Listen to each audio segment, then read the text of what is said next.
Okay, so we're Nomad Clan and we're from Manchester in the north of England. We kind of fuse photorealism with kind of storytelling, illustration. Well, a lot of people when they find out who Nomad Clan is, they don't necessarily expect it's going to be two women. What does it mean to be female artist in shine?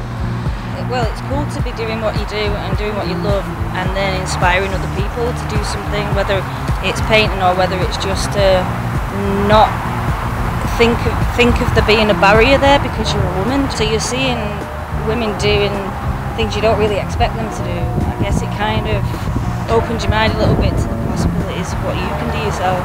Forget, but on a wider picture, like there's a lot of people who approached us and just been really blown away by what we're doing and the fact that we're women doing it. So that's rad, yeah.